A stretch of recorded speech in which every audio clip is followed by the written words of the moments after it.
Yang bikin proyek struktur boncos biasanya bukan tukangnya, tapi hitungan awal yang berantakan. Banyak proyek terlihat untung di awal, tapi pas jalan beton kurang, besi kurang, manpower salah, alat tidak terhitung, cash flow kacau, dan semua itu sering mulai dari file Excel yang salah. Di video ini saya akan bongkar workbook RAB atau BQ struktur versi 2.1, versi QS lapangan. Ini bukan cuma file hitung volume biasa, karena di dalamnya sudah ada BQ otomatis, RAB otomatis, manpower, procurement, resource schedule, QC formula, parameter SNI, sampai database mix beton. Dan di workbook ini, struktur dibagi per item pekerjaan. Kita punya borpel, pelcap, pondasi tapak, pedestal, tie-beam, sloop, kolom, balok, plat lantai, dak beton, dinding beton, dan DPT. Dan semua saling terhubung otomatis. Dan yang paling penting bukan tampilannya, tapi logika hitungnya. Karena workbook ini bukan cuma hitung volume, dia juga hitung waste, berat besi, manpower, kebutuhan alat, resource, dan procurement material. Jadi lebih real dengan kondisi proyek nyata. Nah, sekarang kita masuk ke sheet pertama untuk tutorialnya, ke sheet borpel. Oke, setelah membaca petunjuk singkatnya semua, kita coba pindah ke sheet tutorialnya langsung. Kita praktekkan di sini. Yang pertama kita pakai sheet borpel. Nah, dari sheet borpel ini ada beberapa section. Yang pertama itu ilustrasi borpel. Nah, ilustrasi ini cuma sekedar ilustrasi. Jadi kalian wajib menyesuaikan dengan gambar dan spesifikasi yang kalian akan hitung. Itu ya, itu wajib. Ini cuma sekedar ilustrasi untuk oh yang mana yang vertikal, mana yang spiral, kayak potongan itu kayak apa, rebar cake itu seperti apa. Nah, ini hanya untuk ilustrasi ya. Kemudian masuk ke section kedua, input data multitipe. Ini satu baris sama dengan satu tipe borpel. Suatu contoh kalian punya gambar ada beberapa borpel yang berbeda diameternya, kemudian kedalamannya, atau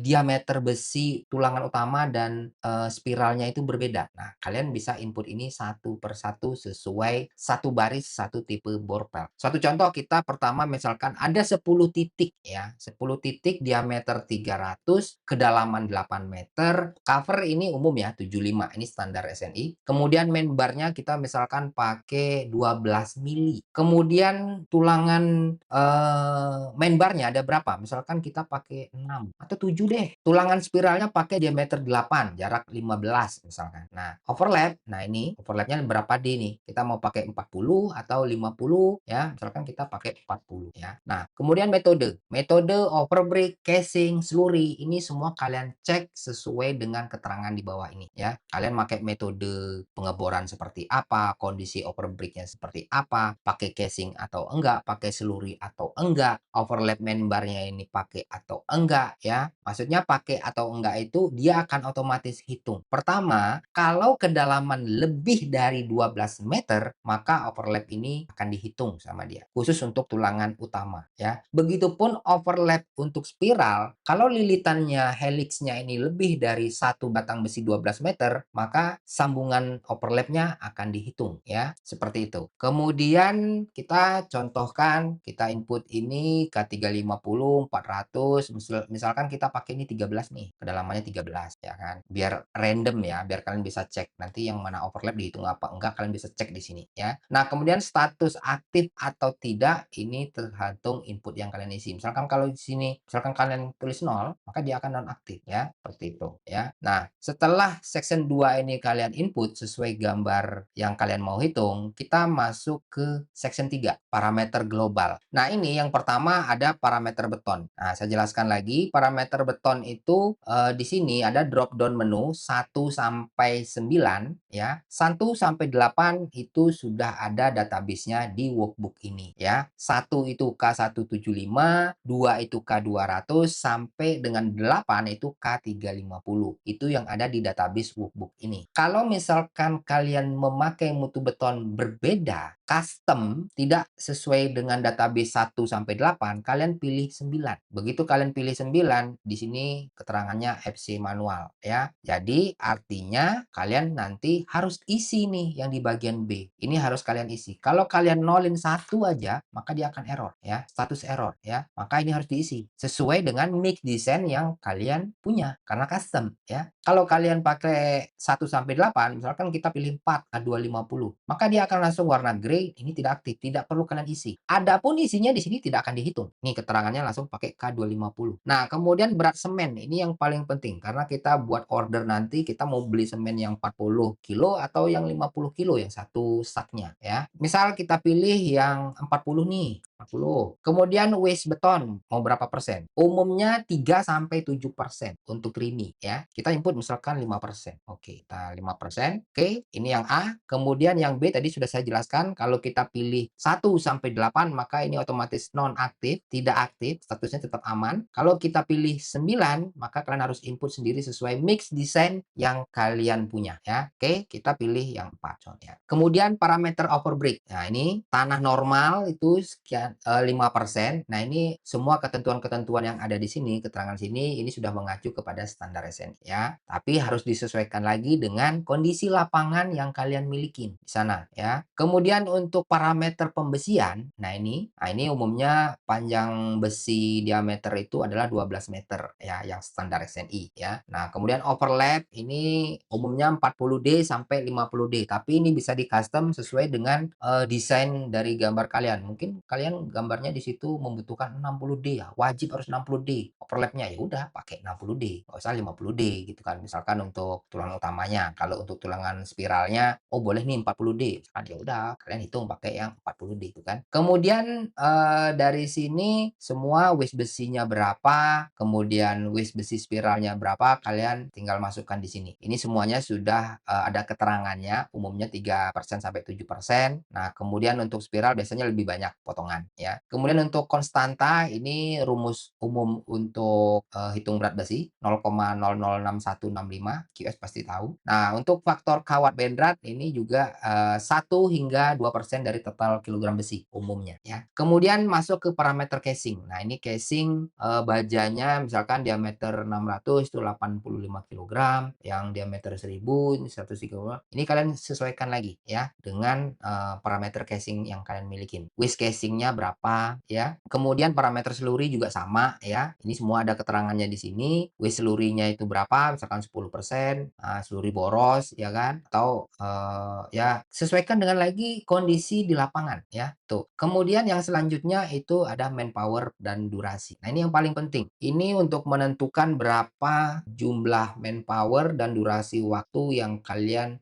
harus targetkan ya. Misal nih jumlah pekerja kalian ada 6 orang, kemudian tukang besi 4 orang, kepala tukang misalkan 2 nih, misalkan mandornya 1, jumlah pekerja per hari misalkan jamnya misalkan 8 jam misalkan. Atau lembur nih misalkan jam 8 sampai jam 7 misal gitu kan ya. Kalian hitung aja berapa jam ya, dikurangi jam istirahat ya. Misalkan 8 jam misal. Umumnya sih 7 jam ya. Oke. Kemudian faktor penyesuaian cuaca. Misalkan wah ini lagi musim hujan nih. Wah, kacau nih, nggak bisa ngecor, nggak bisa apa, becek semua banjir misalkan. Nah, ini kalian sesuaikan lagi faktor penyesuaian cuacanya. Kemudian produktivitas bor. Nah, ini kalian harus tanya ke tukang bor pel, ini dia sehari itu berapa kalau dia pakai bor mesin ya. Kalau manual kalian juga bisa cek dengan tukang ngebor kalian itu sehari dapat berapa meter ya. Nah, kemudian produktivitas pembesian fabrikasi juga kalian tanya ke tukang besi kalian, sehari itu dia berapa kilo dapat fabrikasi untuk besi spiral, tulangan utama dan segala macamnya itu sampai dia ngerakit, ikat kawat bendratnya segala macam itu harus ditanya ya. Kemudian produktivitas pengecorannya. Misalkan dalam sehari misalkan bisa anggaplah 10 kubik nih, 10 kubik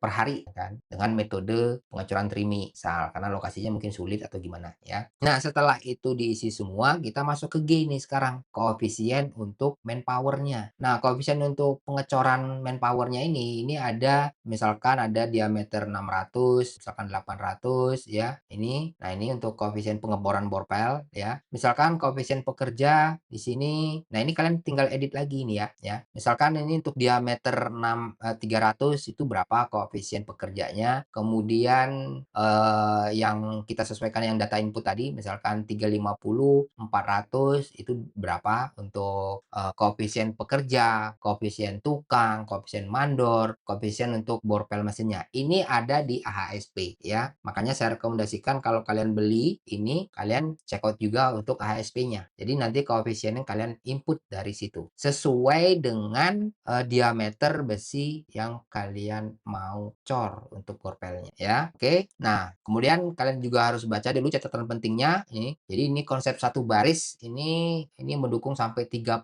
tipe ya. Kemudian tipe tidak aktif 0 itu otomatis di-skip, perhitungannya direkap. Kemudian overall break ini adalah estimasi volume aktual lapangan. Nah, ini kalian baca semua ya, sistem cara perhitungannya nanti seperti apa. Kemudian masuk ke section 5. Nah, ini perhitungan pengeboran per tipenya. Nah, ini akan otomatis ini kalian tidak perlu apa-apain lagi. Dari mulai 5 sampai ke bawah itu kalian nggak perlu otak-atik lagi ya, otomatis langsung keluar ya. Ini adalah total kedalaman 479, kemudian total teoritis meter kubiknya, kemudian total aktual meter kubiknya. Nah, kemudian disposal tanahnya ini kita juga hitung nih. Kemudian yang keenam baru kita masuk ke perhitungan betonnya per tipe. Nah, ini BP01 sampai 04 ini semuanya dihitung. Yang di bawah tidak dihitung, itu otomatis mengikuti input datanya. Karena tidak aktif maka dia non-aktif di sini. Jadi yang ketujuh, section ketujuh ini ada perhitungan pembesian per tipe, main bar plus spiral helix. Nah, tapi dipisah tabelnya. Yang pertama kita cek di main bar untuk tulangan utama,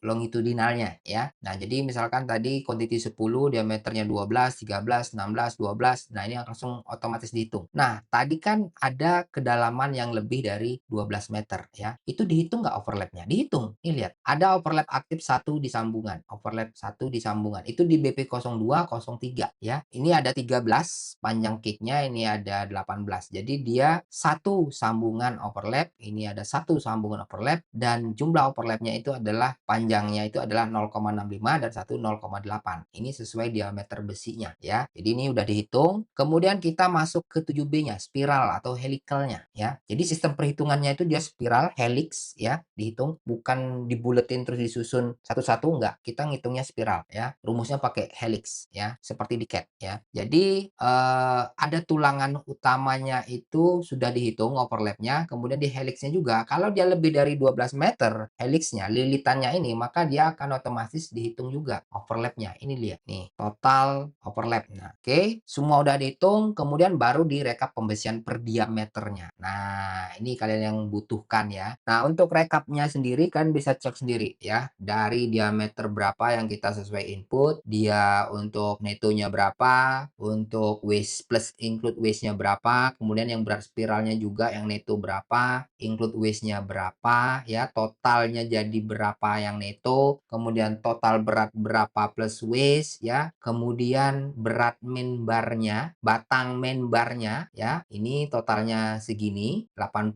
untuk diameter 12, 141 untuk 13, 16 untuk totalnya 130. Untuk batang spiral totalnya segini. Nah, dan totalnya yang harus diorder itu sekian, 545 batang, ada diameter 10, 12, 13, dan 16. Jadi semuanya udah lengkap. Kemudian perhitungan casingnya ya, yang 9 ya. Kalian bisa cek di sini. Kemudian ada selurinya juga yang sudah kita input juga, ini sudah ada dihitung juga di sini. Kemudian akhirnya kita akan ringkas eksekutifnya ya. Jadi total tipe borpel itu berapa tipe? Ada 4 tipe. Kemudian total quantity borpel itu ada 43 titik. Kedalamannya total itu berapa? Semuanya ini berdasarkan perhitungan yang sudah dihitung di atas ya. Oke. Kemudian pekerjaan persiapan. Nah, ini apa aja? Misalkan borpel ini kan nggak langsung tiba-tiba ujuk-ujuk langsung di situ datang ngebor ya. Kan pasti ada mobilisasi, setting out ya, platform kerja, akses jalan kerja temporer untuk alat berat kalau pakai alat berat ya kan. Mungkin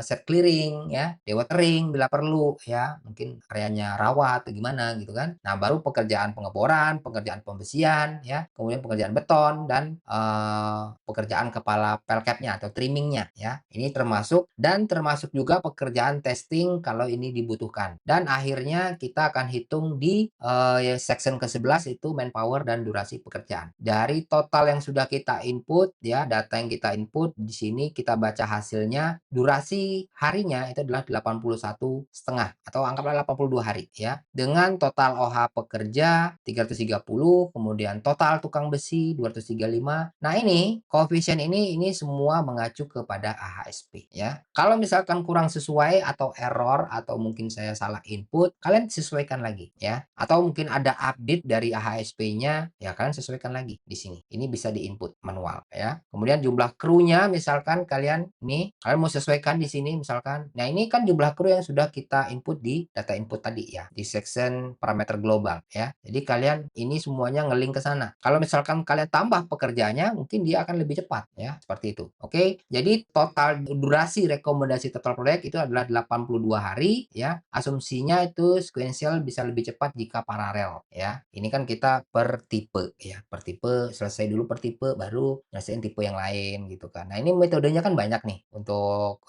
perhitungan manpower dan durasi pekerjaan. Kalau misalkan di satu tempat di situ ada random ukuran diameter borpelnya mungkin bisa kerjanya paralel. Oke, jadi ini semua aman ya, quality control aman ya. Kalau misalkan ada error kalian cek ya, rekomendasinya apa nih di sini. Terus penyebabnya apa nih kalau dia error, semua ada. Karena ini aman semuanya maka dia statusnya aman dan layak di sini ya. Kalau misalkan di sini ada error atau apa, kesalahan input atau mungkin datanya error atau ada yang enggak di-input atau terhapus, maka di sini akan ada rekomendasi apa nih yang error, kemudian penyebabnya apa detailnya. Oke, nah ini kalian baca section ke-13 catatan metodologi dan disclaimer-nya ya. Nah, jadi inilah untuk sheet Borpel. Jadi kalian tuh intinya hanya input di section 2 ya, section 3 udah selesai. Hanya input di section 2 dan section 3. Maka semua otomatis di bawah dihitung otomatis oleh workbook ini. Seperti itu. Oke, next kita lanjut ke file cap.